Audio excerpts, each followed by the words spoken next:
Just Be a Man.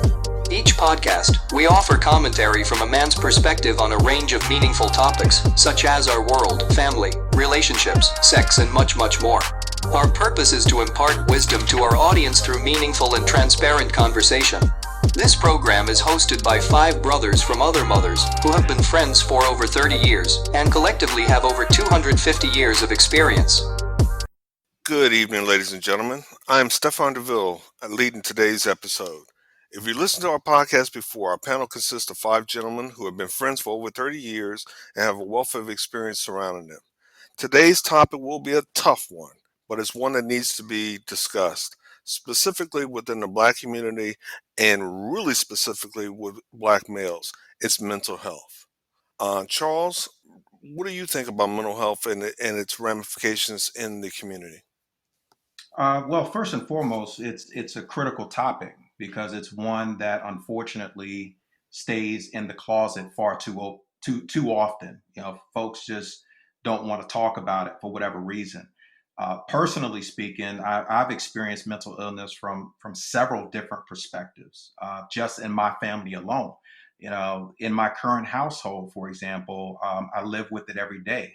My sister-in-law, who, like I said, she lives with me. She suffers from mental illness that resulted from prenatal damage. So it's something that is literally in my face. But above and beyond that, both my grandmothers suffered from mental illness. One was diagnosed with schizophrenia and died in a hospital. The other died of Alzheimer's disease. And both had devastating impacts on our family. I mean, my father, for example, he and his siblings basically grew up without a mother. And I never got the opportunity to interact with her like a normal grandchild. And, as far as my grandmother on my mother's side, the one with Alzheimer's, that kicked in my early 20s. And I just remember that being a very agonizing situation as well. I was very close to my grandmother.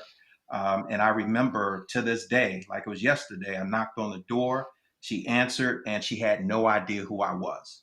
And I mean, this was a woman that helped to raise me. So I was just heartbroken by the situation. And, I also have an uncle, who served in Vietnam. He was diagnosed with post-traumatic disorder and schizophrenia. And, he's much better today, thank God. But he lived with us for a while when I was little. And I remember the situation being extremely scary at times. I mean, hallucinations, displaying odd behavior. One minute he would be normal, the next going into a rampage. He said he was seeing demons at one point in time and nearly burned our house down because the demons were telling him to burn our Bibles. And so imagine just waking up to that as a child. A portion of your house is on fire because your uncle was setting fires in your house.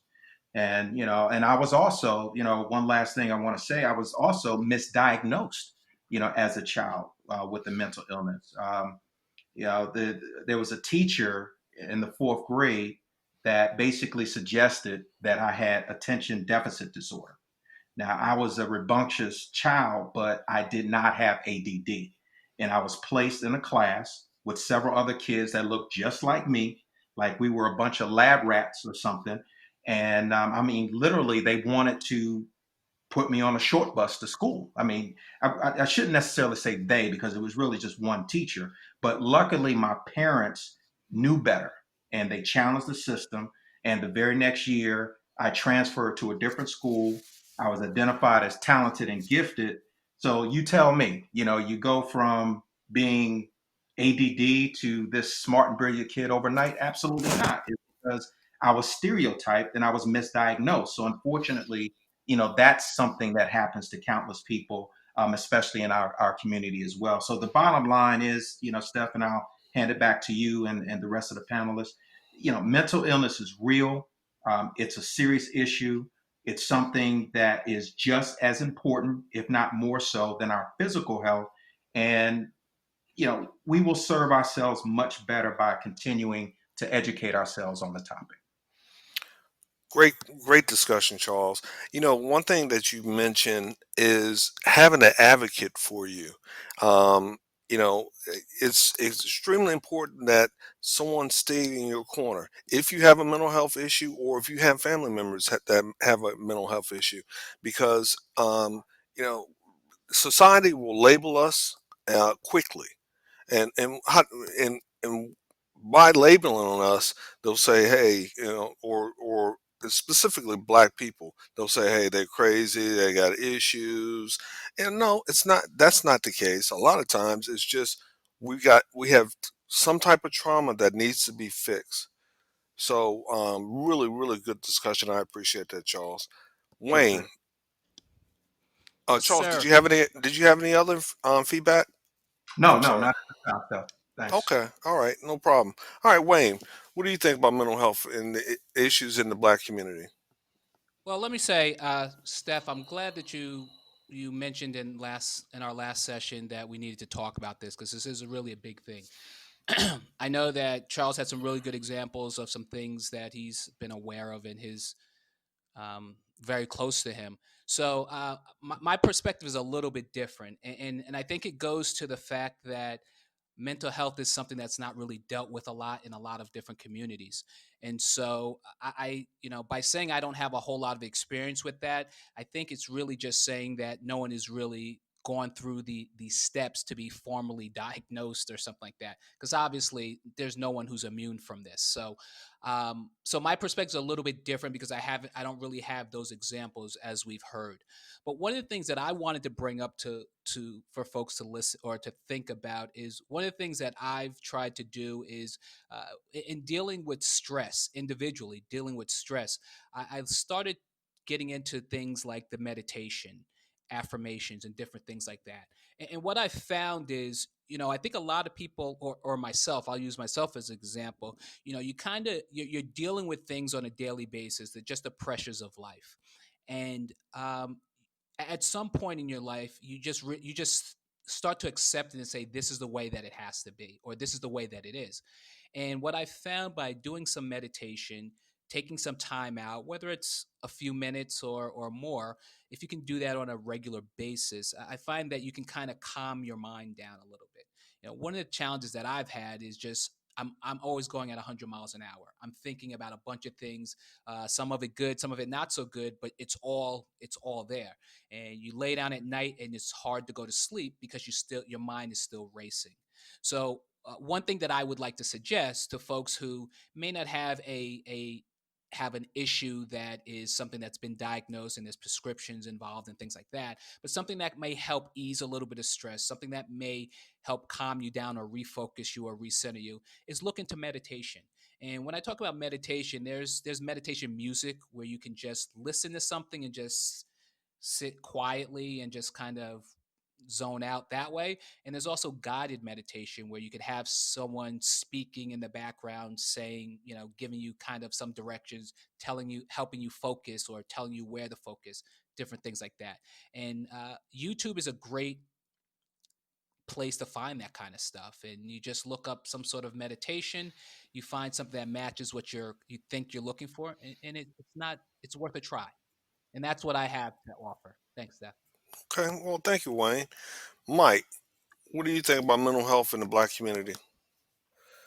As far as mental health in the black community stuff, I can relate because I did have family members also who suffered from mental health. I had a sister who suffered from suicidal and depressive episodes, and I also had a my older brother who I believe had a nervous breakdown after hearing the stories. But the story is that, and I'll go to and fill you guys in later.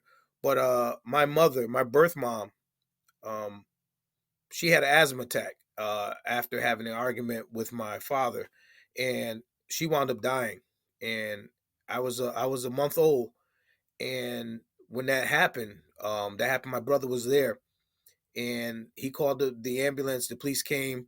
The ambulance came, and they were working on my mother. My brother picked me up, and he walked me a half mile to my grandmother's house. He just grabbed a blanket, he wrapped it around me. He did what he had to do. But I think that he was traumatized and he had a mental breakdown that was never diagnosed. And he went throughout life with that. And I think that's why some of the issues that he's dealing with today was never addressed, and um, and I think that's why he is the way he is today, and he's getting help now. But you're talking about, almost what, 50 years, years later, whatever, and um, I think it has an effect. But he calls me every day now, and we talk about these different things that I don't think he was able to talk to anybody else about, and we're more closer than we were when he was when he back in his 20s and 30s than we are now, because we're able to talk like men and discuss different things and work things out, and actually comment on each other about what maybe that's how things affected us from the past. So yes, I am familiar with definitely with mental health, and also in my personal life, I was involved in a traumatic incident at work where I was severely affected, and I currently have mild depression, PTSD, due to the fact that of the situation that happened, and it was diagnosed because I did go see a therapist. I did seek out a therapist because I knew I had problems every time I was in a situation and I felt the anxiety trigger me. I'm in a group. You're dealing with a groups of people, individuals. They're swearing, they're fighting, they're doing whatever, and there were certain things that they would say or do that would trigger me. And I was more worried about not just my safety, but their safety due to the fact that how I would react to them. And it takes a lot to keep that stuff inside, and I think that's one of the biggest issues, that we try to self soothe or self diagnose ourselves by either not saying anything, by drinking, or just isolating ourselves. um, and it has an effect on you. And for me, the type of individual I am, you guys know my personality. I think that's what my saving grace is, to be able to be that guy who tells jokes, comedian, to make people laugh, to want, to make people want to be around me or whatever. I think that was my lifesaver for me to hold on to, to stay afloat in the water, because I dealt with this stuff every day.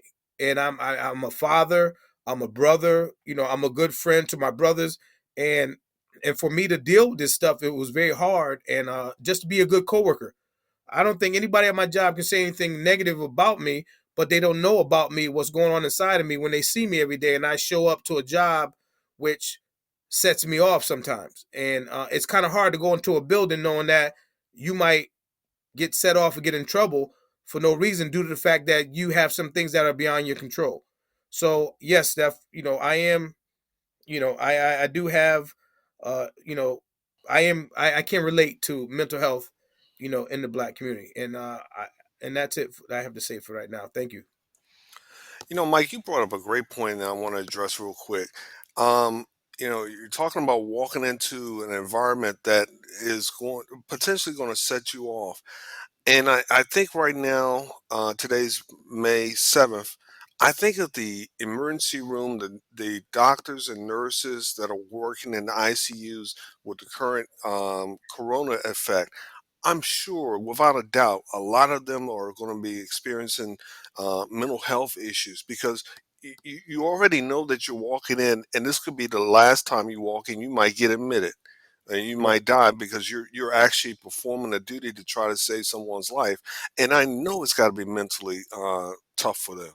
What do you think about that? It definitely is mentally tough, because you're walking into a situation, and there's so many different forms of depression. There's different forms of PTSD. Like, I have situational depression, where it is based on the situation. If it's a high stress anxiety situation, that can affect you from day to day. But there's some people who can deal with it and hide it better than others, where some people, it's chronically a debilitating disease that has an effect where they can't even show up the next day, or they show up but they hide, somewhere. They find somewhere to hide from it or whatever. They're not around. They're in the bathroom, they're in the break room or whatever. They're doing what they can to stay out of the, the whole situation. So they are dealing with it. And a lot of people don't realize it, but we're gonna have an increased rate of mental health and mental illness of people who are on the front lines dealing with this COVID-19. Thank you. Right. All right, I appreciate that, Mike. Hey, Chuck, Steph, well, yes, sir. Go Steph, ahead. Go ahead, I mean, Charles. just real quick, I just want to say that I really admire my brother, for seeking the counseling that he needed, because unfortunately, that's a part of the stigma that exists. Folks just don't want to get the help that they need, especially men. When it comes to mental health problems, they really affect women and men equally. However, women are far more likely to seek the treatment that they need because, as men, we just have a tendency to hold things inside and seek help far less frequently than our women counterparts do. A woman will talk to her mother, her girlfriends, her pastor, seek counseling. They will do all those things to get the situation resolved or get the matter off their chest, but that's not how we as men are programmed. So, men, we can be best friends with each other. I mean, we already know, we as the five of us, there's some situations that we have not exposed to one another because we've basically allowed ourselves to suffer silently. So what happens, we as men, we tend to self-medicate. So we turn to the alcohol, we turn to the drugs, we turn to the sex, we turn to the porn. All these things are forms of escapism. But until and unless we deal with the root cause, like my brother Mike did, you know, we're always going to be dealing with that self medication. So what happens is we find ourselves self medicating, and our issues are sitting right there waiting for us whenever we come down off of whatever high we just administered to ourselves. So again, I just wanted to say, real quick that I admire my brother for seeking that counseling. Thank you, brother. I appreciate it. Okay, well, great. Chuck, what do you think about mental health in the black community? It's taboo, plain and simple. I think generationally, it's starting to get better, meaning that people are starting to pay more attention to mental health, more specifically men's mental health, even more specifically black men's health. You have individuals like Charlemagne the God, who was really champion men's health issues. For those of you who aren't familiar with Charlemagne the God, he's one of the morning hosts on the Breakfast Club. And he's had come out and said that he's had some issues and he's had a therapist, and sometimes it takes one high profile person to kind of say, hey, I've got these issues also, so other people can say, hey, well, me too, maybe I, so that's what he's doing, and it's been helping. But let's take it back, our generation, all right. you know Strong black man, there was always so much for us to live up to, you know um being, I guess, back in the day, you could say, someone who didn't have it all, or was, I don't know what the proper terminology is, but somebody that was suffering with mental health issues. um they were ridiculed. It was hard for people to come forward, or didn't even know what the issues were. But especially in the black community, we don't talk about that because, we have to be strong black men. We have to be the head of our families. We have to do, God forbid, we've got some issues. Deal with it. Suck it up. You're a man.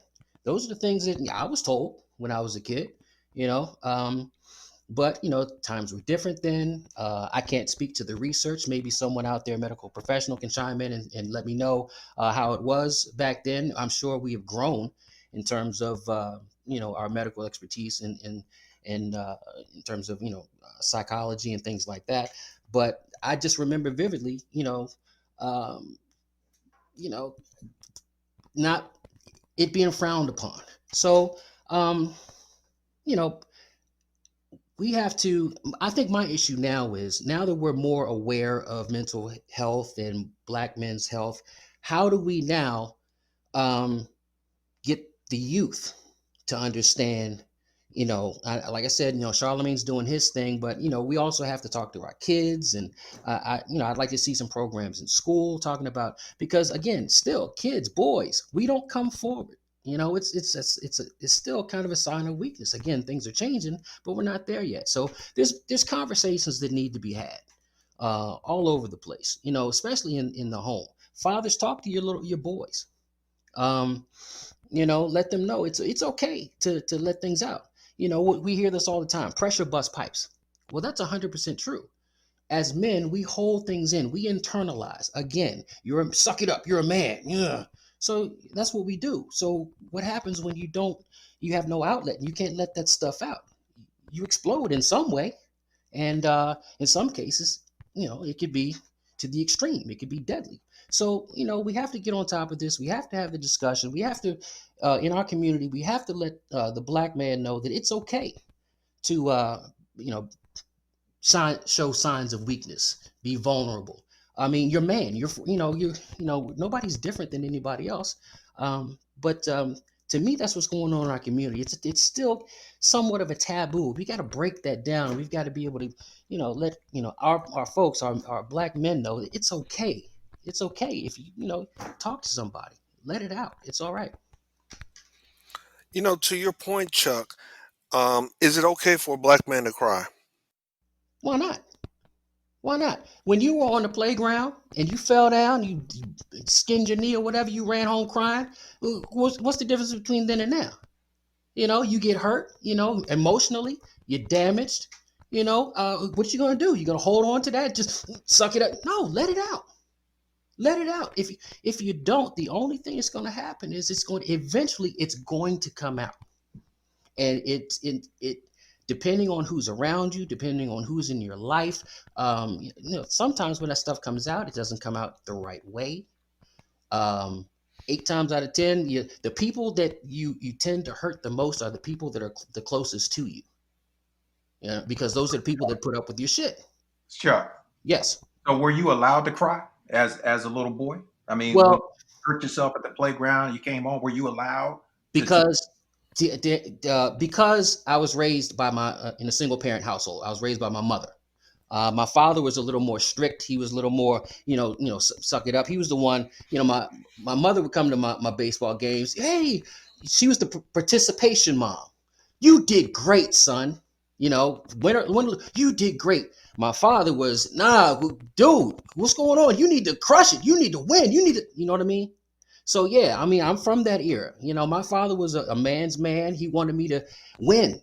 My mother was like, oh, it's okay to win, son, but you got to also, but losing is also a part of life, and it's not if you lose, because everybody's going to lose at some point.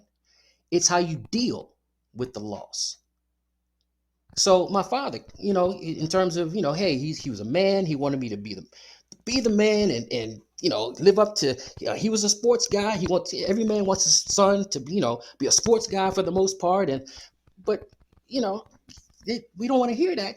Charles, you've heard this a million times playing football back in the day. You fall down, you hurt. What's coach say? Rub some dirt on it. You be all right. You know what I'm absolutely? saying? That's the way it was. So now, I mean, it's different. But so we got to get back to the basics. But we got to talk to our kids, and you just Well, you I don't got to. see. I don't know that it is different. And Steph, I'm gonna turn it right back over to you for a second. But see, unfortunately, this conversation is therapeutic for me as well because I've unfortunately done that to my son. Mhm. I, as you know, I have twin boys, and my oldest twin broke his hand during a basketball game. All right. Yeah. Now, in my defense, I didn't know that at the time, but I told him to stop crying and to get his ass back in the game. And that was wrong on so many levels. It was wrong, but it's an example of what we do to each other, especially our men in this society. Because had that been my daughter, it would have been, baby, you're not getting back in that game. But because it was my son, I forced the issue. I wanted him to man up. I didn't want him to cry anymore.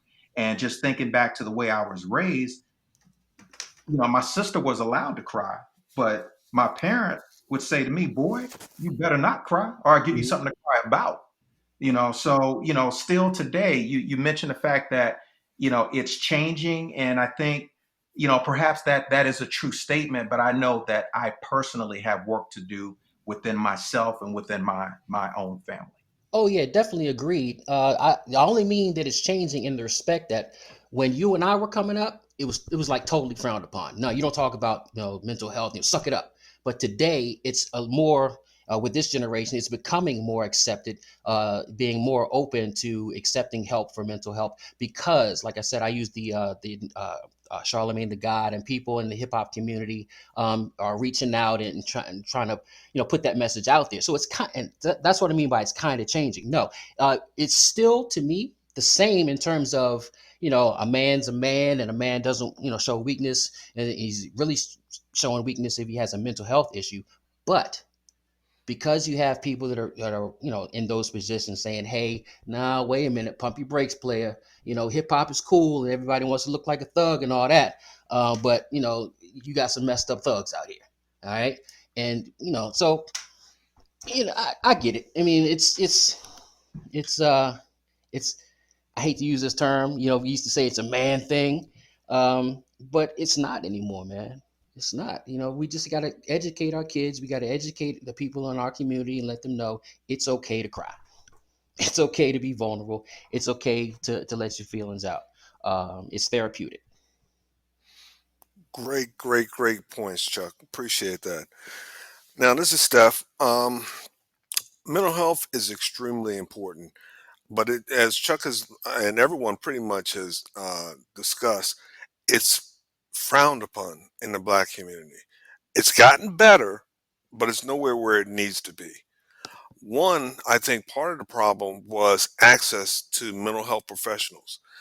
Heck, a lot of people in the black community can't afford to be sick, can't afford to see a counselor, can't afford days off. And going to a mental health counselor, at least back in the day, was considered luxury. So, you grow up with the cousin that at the age of 65 is still walking in the woods. I mean, walking deep in the woods, has her own trails. And then you'll every once in a while see her by the road. And this is a true story. Every once in a while you'll see her by the road and she's looking distant. She was never diagnosed as a child and she is still suffering with mental issues as this time. Um, I was a member of the United States Army. Oh, that was the last thing you wanted to do as an officer, at least until 2010, is show that you had any sign of mental illness or that you were suffering with depression. It didn't become popular until we had enough soldiers come back with PTSD, which included myself. And it was looked upon as okay, we've got an issue. So going back to, I think Charles mentioned he had an uncle that was in Vietnam War and went through so many things. Oh, I know of a person personally that was in the Vietnam War and came home and never was right. But he never was able to seek out any help because the VA was a luxury and he didn't want to really get the help that he needed. So, my own personal experience, I had some childhood drama or even trauma in certain things, and as well as teasing and bullying. You know, as a young child, I was skinny, but I had a head that was a little different than everyone else's, in part because of my chin. But it started to affect me. Now, my four boys on the line right now are the only ones authorized in life to tease me, and it doesn't phase me because I know them. And I trust them. They're not doing it out of malice. But you couldn't tell that 10-year-old kid, that 12-year-old kid, that 14-year-old kid that it was affecting them, um, because it really was. And it was used as a way to bully. And it got to the point where right around the age of 14, I tried to commit suicide. I took a bunch of pills and washed them down. And thankfully it didn't do the effect that it could have. But then I went to my mom and I said, Mom, I'm just tired. You don't listen to me. No one listens to me. I'm just sick of life. And it really bothered me because she was a counselor by trade, but that was something she could not do for me. So I grew up and grew out of it. And I became stronger. The teasing about my head, I was able to fight back because I got bigger, as well as after a while, I just decided, fight or flight. Well, I'm gonna fight, and therefore it stopped. You know, suffered with depression. Yeah, I could tell you many things about me, but it was one of those things where I finally had enough of being depressed and going through so many things that I said, okay, I've got to see somebody. I'd be damned. I'm a lieutenant colonel in the United States Army, and I am walking around on eggshells with certain things. I've got to see somebody, and that was the best thing that could have ever happened to me. It got a lot of things resolved, or at least pointed some things that I could work on to make myself better, as well as work on or approach with other people so that they didn't set me off. You know, bombs don't phase me, but incoming danger does phase me. And what I mean by that is literal bombs. While I was downrange, if I heard an incoming rocket or a mortar go off, it didn't phase me. But if had a bullet coming directly at me, it did phase me. So, you know, I believe that mental health is extremely important and needs to be addressed in the Black community. And just like Chuck said, we need more of our so-called leaders to address the issue, or at least say, "Hey, I've got problems." Right now, we've got a presidential candidate who has said he's had problems stuttering. That's huge to admit that. Steve Harvey has said, I've had problems with stuttering, but he worked it out. That's huge because, instead of the bullying and the intimidation, get out there and get that therapy that you need to make yourself a better person and a better man. Remove the stigma. We've got to remove the stigma in the community, because I can guarantee you 20% of the people that are incarcerated right now has some form of mental illness which caused them to decide to do the things that they did. And now they're locked up and they're probably not receiving the treatments that they need. So that's how I feel about mental illness. Anybody have any comments? No, I think you're dead on, brother. It's definitely a stigma, and I think forums like this are extremely helpful, and we just need to keep it going. So, I applaud you as well for seeking the help that you needed in order to, deal with your issues. So, again, we just need to keep this going, man. If no one else is going to be at the forefront of this issue, perhaps, we can assist in some way, shape, or form. So, I just applaud you for leading the effort tonight, Steph. Good job, man. Okay. Yeah, Steph, I also want to say, definitely appreciate you sharing all this information.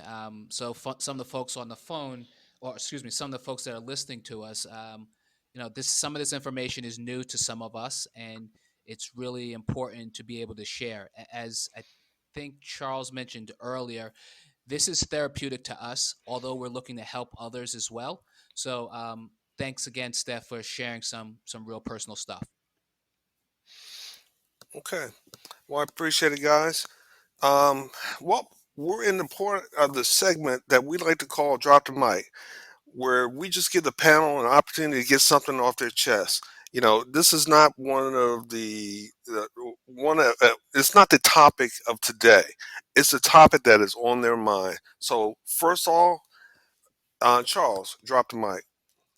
Yes, sir. Well, I was reading a post that was placed up on Facebook by an old golf buddy. His name is Jerome Rollins. So shout out to Jerome. He posted something that I just wanted to share as my drop the mic for tonight. And it reads as follows. It says, "This is your life. Find a passion and pursue it. Fall in love, dream big, drink wine, eat great food, and spend quality time with good friends. Believe in magic, tell stories, reminisce about the good old days, but look to the future with optimism. Travel often, learn more, be creative, Spend time with people you admire. Seize opportunities when they reveal themselves. Love with all your heart. Never give up. Do what you love. Be true to who you are. Make time to enjoy the simple things in life. Spend time with family. Forgive even when it's hard. Smile often. Be grateful. Be the change you wish to see in the world. Follow your dreams. Try new things. Work hard. Don't count the minutes. Count the laughs. Embrace change. Trust in yourself. Be thankful. Be nice to everyone. Be happy. Live for today. And above all, make every moment count. Mic drop. Good stuff, Charles. Good stuff. Wayne, mic drop. All right. So I've been consistently talking about the upcoming election. So I want to just make sure, I want to say it again. Everyone, please make sure you choose to be a part of this process. We have still time to register and make sure you get your voice heard. But my mic drop is really going to be about. I just want to thank everybody who's on this call today.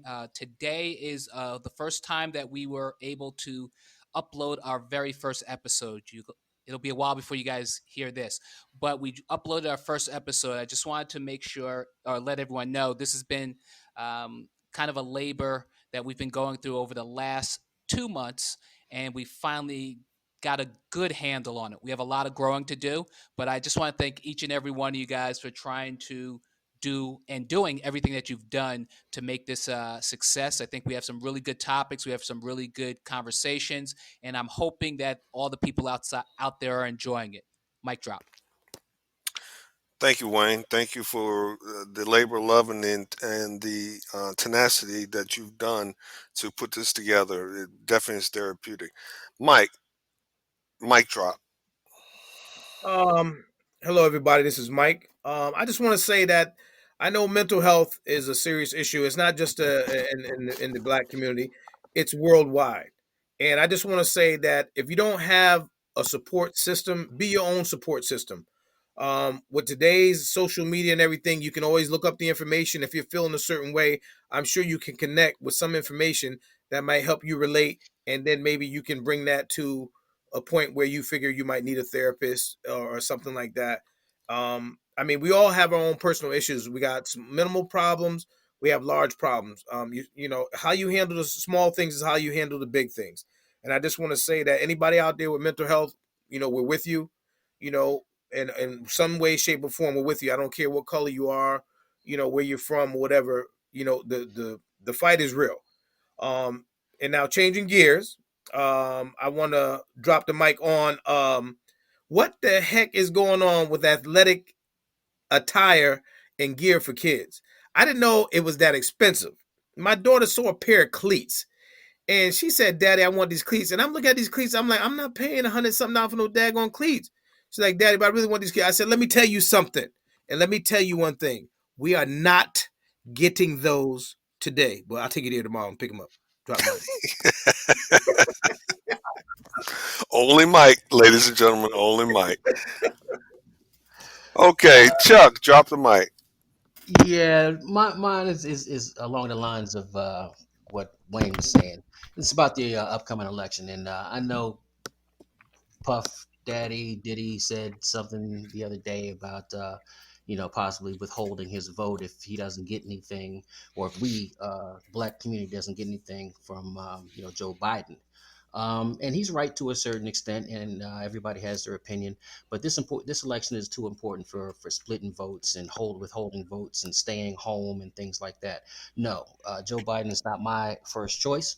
He is the lesser of the evils, meaning between he and Donald Trump. But this election to me is about the soul of this country. It's about where we want to be as a country in the future. It's where Black Americans want to be in the future. What do we want? We do need to hold this Joe Biden, if you will, accountable. There needs to be a Black agenda. We need to know what it is prior to him getting our vote. But again, this election is too important to be splitting votes voting for independent candidates or write-in candidates just because you don't like either one of the potential candidates. We have to do what we need to do to restore the soul of this country. So that's my mic drop. And God bless America. Appreciate that, Chuck. Absolutely. Everyone needs to get out and vote like your life depends on it, because it does. Okay, this is Steph. During this quarantine time, really harnessing us towards supporting small businesses or supporting restaurants, even if you do takeout and carry out. I agree totally. We don't want our restaurants to disappear. We don't want certain things to disappear because we're not out there supporting. But my plea to everyone in my mic drop is support black businesses, specifically those small black businesses like your small businesses, specifically the restaurants, the mom and pop restaurants, and support the black businesses. We have the economic power to, create our own communities. We had one in Tulsa, Oklahoma until they burnt it down. We had one in Rosewood, Florida until they burnt it down. We were in control of Wilmington, North Carolina until they took it over. We have the power right now, specifically in the county that I personally live in, to open up a bunch of small businesses and get the support. We're running out to the nail salons, we're running to the beauty shops, but they're not controlled by us. They're not controlled by us in any means, but they're getting our money. So I strongly suggest, if you can find small black restaurants or predominantly owned restaurants, go out there and support them as much as you can, because our economic dollars carry power. Mic drop. Okay, ladies and gentlemen, this concludes our time today. If you'd like to follow our journey or podcast, you can find us on Facebook, Twitter, and Instagram under Just Be a Man 2020. Also, you can find us everywhere that you download podcasts, which includes iTunes or Google Play. Leave us a comment, suggestion, or request a future topic. We sign off with peace, understanding, and blessings for an outstanding rest of your day. Goodbye. Deuces. Thanks for joining us this week on the Just Be a Man podcast. Be sure to check us out on social media, where you can subscribe to our show and/or leave a comment. We will love to receive your feedback. Also, remember to tune in next week for more meaningful discussion. Until then, we wish you peace and blessings.